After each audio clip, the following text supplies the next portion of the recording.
Et donc avant de développer ces quelques titres, je vous le disais, revenons sur ce drame qui a frappé la ville de Petit-Bourg ce matin. Effectivement, Harold, ce matin, un avion de tourisme s'est écrasé dans une maison à Petit-Bourg.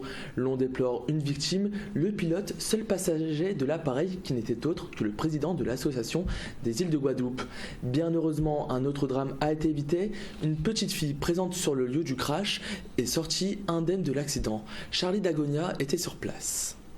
J'étais tranquillement dans ma chambre, en train de me réveiller, et puis j'ai entendu un bruit assez fort, pas très loin de chez moi, donc je me suis précipité pour aller voir.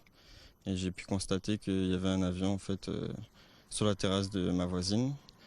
Donc la première chose que j'ai fait, je me suis précipité pour aller voir s'il n'y avait personne dans la maison. J'ai pu donc secourir une fille qui était là qui n'avait rien. Et voilà, quoi. Je suis allé regarder les dégâts un peu, voir s'il n'y avait pas il n'y avait pas de pilote ou quoi que ce soit, mais j'ai pris une odeur très forte d'essence. Donc j'ai préféré ne pas aller et évacuer un peu tous les gens qui se situaient aux alentours. À 8h24, les pompiers ont reçu un appel leur indiquant qu'un avion type monoporteur était encastré dans une maison d'habitation, une villa qui se trouve donc derrière moi, et donc le pilote est mort.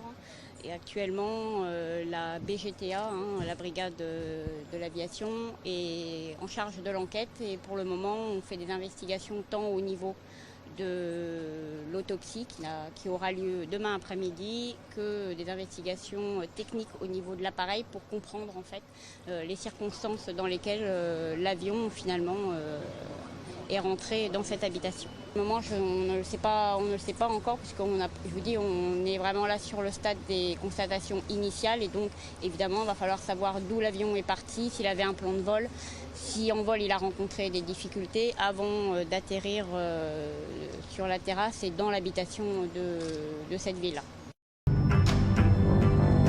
Toute l'actualité des régions d'outre-mer et des ultramarins de l'Hexagone sur outremernews.fr.